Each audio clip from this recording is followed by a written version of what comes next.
In this video, we're going to talk about an infrastructure as code tool which is gaining popularity in the DevOps world, and that is Pulumi. First, we will see what is Pulumi and what makes it different from other popular infrastructure as code tools. Also, what are its main benefits and characteristics.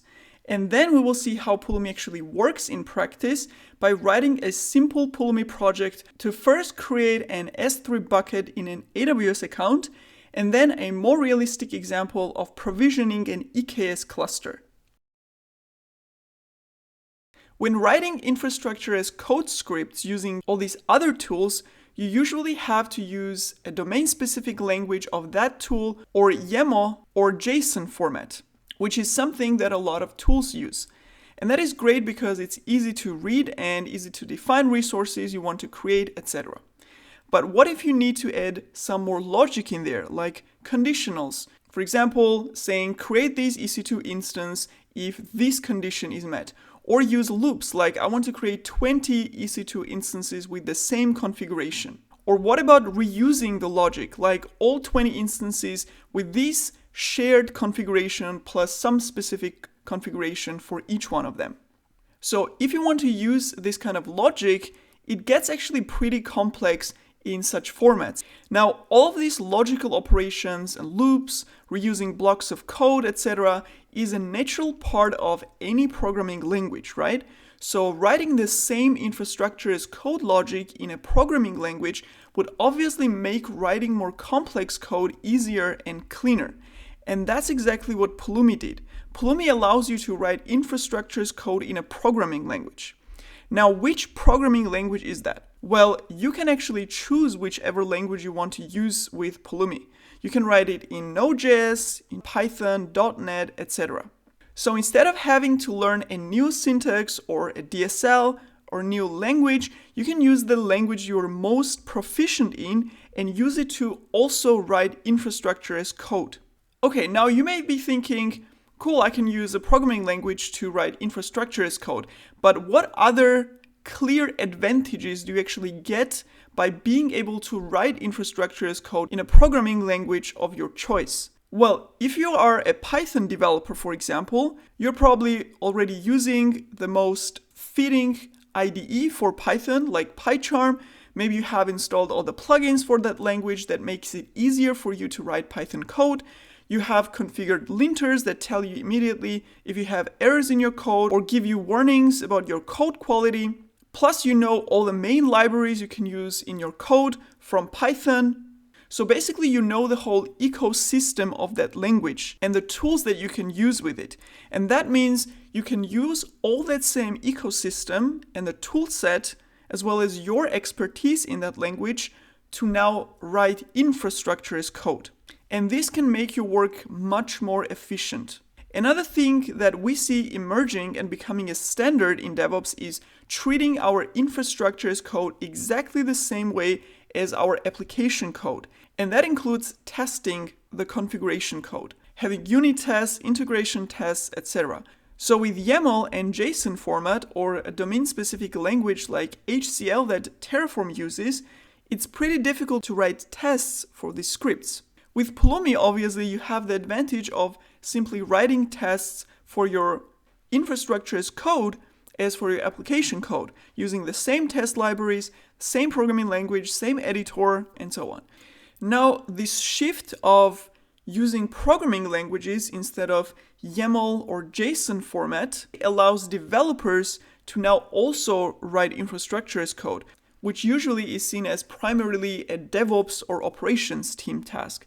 So it results in operations and developers working more closely together, where the operations team brings the know-how on the infrastructure specifics and what needs to be configured in terms of infrastructure components, while developers bring know-how on how to write the code most efficiently to configure the infrastructure in the desired way, while also being able to properly test the code and use the existing tools for writing and managing this code.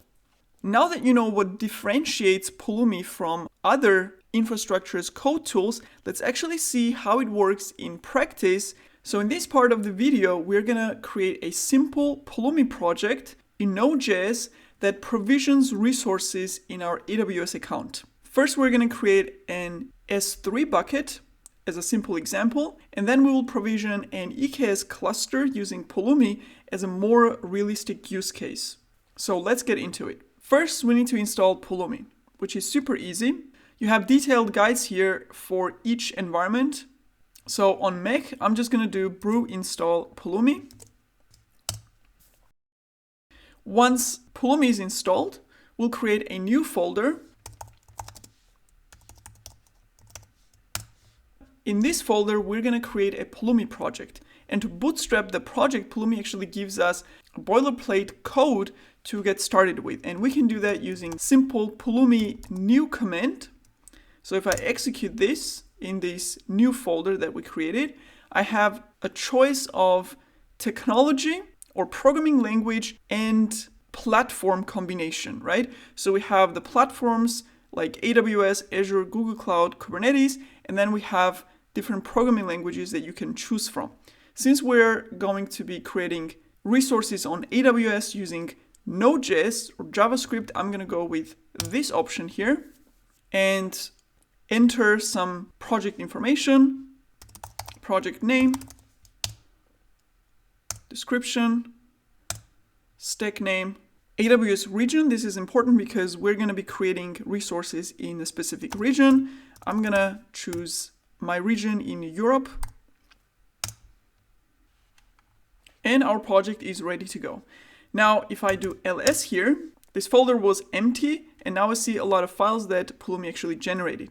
And if I open the project in Visual Studio Code, you see that Pulumi initiated a Node.js project. So we have package.json with Pulumi libraries as dependencies, and they have been automatically downloaded into Node modules folder. And you have index.js, the starting code, where all libraries are imported already. We have Pulumi core code, as well as AWS libraries, since that's what we selected. And you already have a simple example code that creates an S3 bucket in an AWS account. And as you see, this is simple Node.js syntax or JavaScript syntax. We are creating an object. This is the name we can reference it with in Pulumi, and then saving a resulting bucket ID, which is the bucket name that we will see in AWS. And we can actually execute this code just as it is, and this will create a bucket in our AWS account. Now, how does Pulumi know how to connect to the AWS account, or which region to create resources in? Well, Pulumi takes the AWS credentials from the default .aws folder in your users directory. So if you have that set already, you don't need to do anything. But alternatively, you can also set them as environment variables or configure them using Pulumi itself, and that will work too. And you can actually check the Pulumi documentation for all the different ways for setting up the platform configuration that Pulumi connects to. And this one is specifically for AWS. So in my case, I have this .aws folder already configured, and that means that we're actually all set and ready to execute this. Now, to execute Pulumi project, we're going to need a simple Pulumi up command. So if I run this, first of all, you see that we get a preview, so nothing gets executed automatically. It actually just gives us a preview of what's going to happen, and then we have to confirm that we want that change to happen. Either saying yes or no, or asking Pulumi to give some more details so we can make a decision. And the preview before executing it is actually important so that you don't accidentally destroy the existing infrastructure. So I'm gonna confirm. We see a successful result, and right here we have output, the bucket name that we exported right here. And this is a convenient way of exporting all the outputs that we want to see in the console right after the execution. Now, obviously, that's a super simple use case. So let's do some more stuff with it, like creating multiple buckets in a loop. So I'm going to define 3 bucket names, and then for each bucket name, I want to create a new bucket with that specific name. And again, a simple JavaScript syntax for creating loops and executing loops. And we can also export the bucket name for each of the buckets.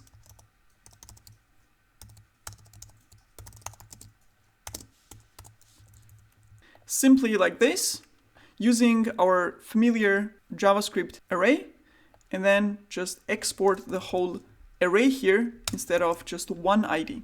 And now this will give us 3 buckets with 3 different names. And we're going to do Pulumi up. And in preview, we see again Pulumi's plan of what needs to happen in the infrastructure when we execute the program. So the way it works is that Pulumi has a concept of state. Pulumi stores the up-to-date information about your infrastructure in a state file in a simple JSON format. And using that state, Pulumi knows what needs to be created, deleted, or changed in your infrastructure. So on every change in the infrastructure, the state will get updated. By default, that state file is managed by Pulumi itself. It is stored on a hosted Pulumi service, so it's completely managed for you. But you can configure Pulumi to store the state file in a different location if you want to, like S3 bucket or Google Cloud Storage, or also on your local file system. And then you have to manage it yourself.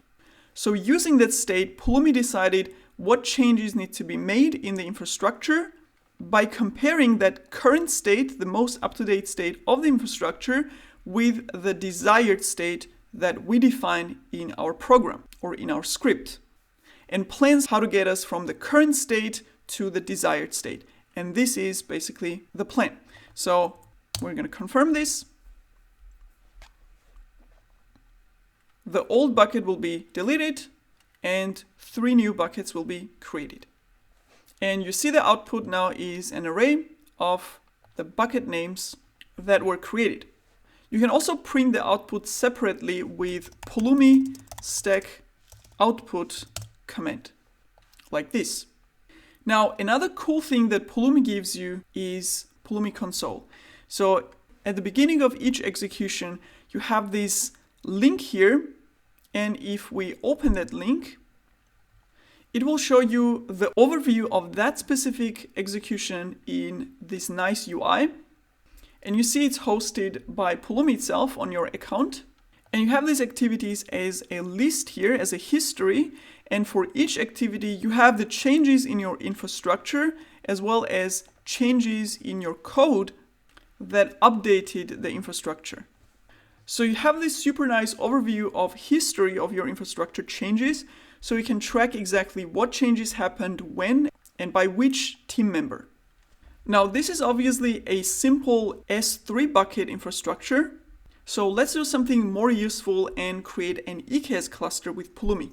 So first of all, I'm going to delete all this code and do Pulumi up.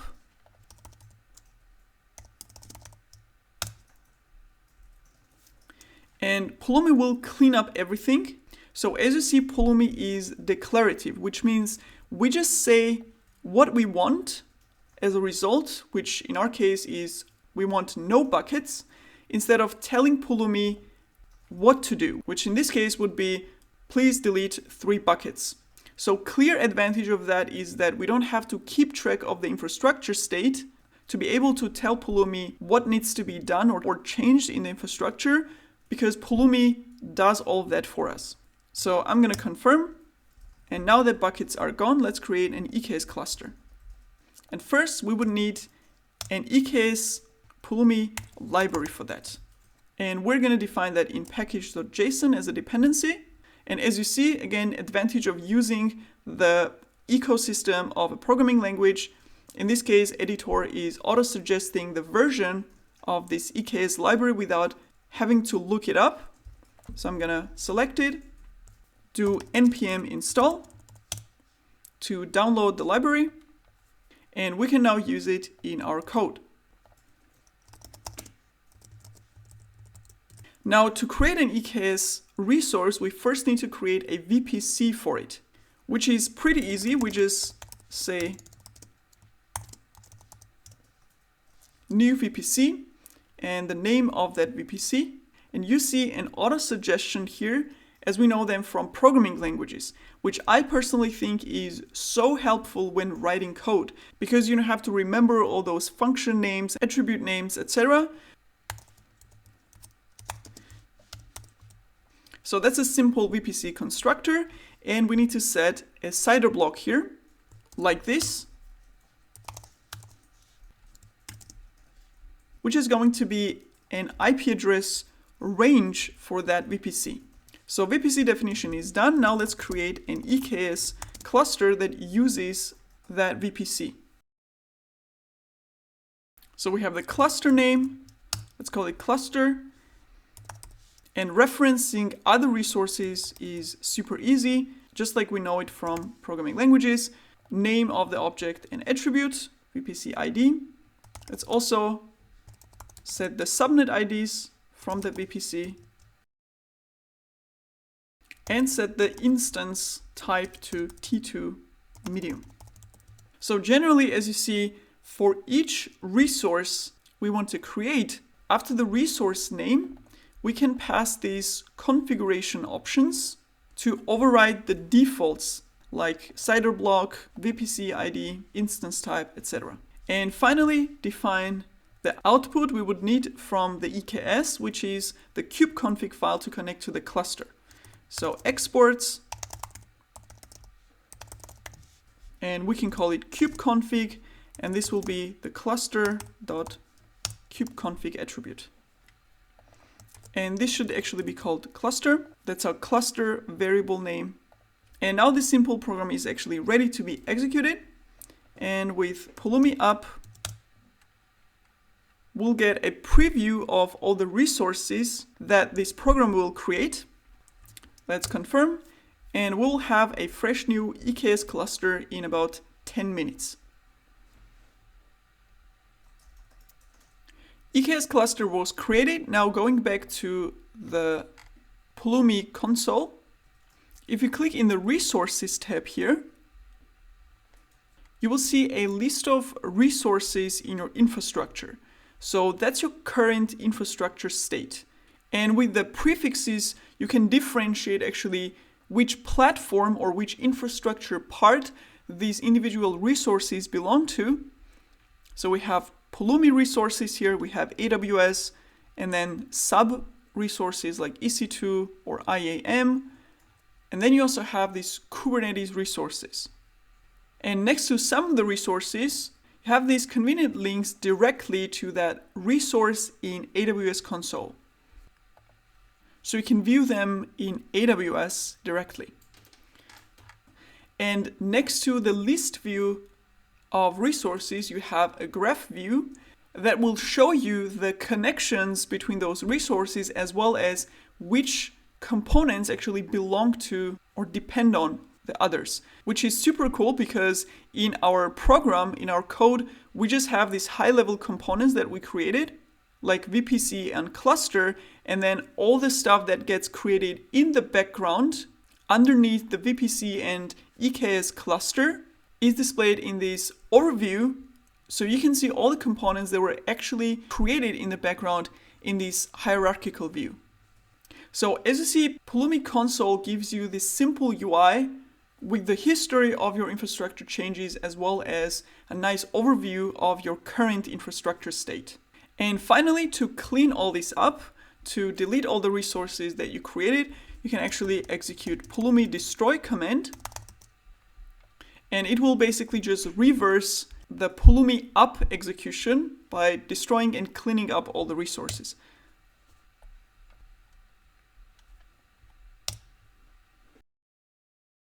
So I hope you learned a lot in this video. Let me know in the comments what you think about Pulumi and generally what is your experience with infrastructure as code tools. And with that, thank you for watching and see you in the next video.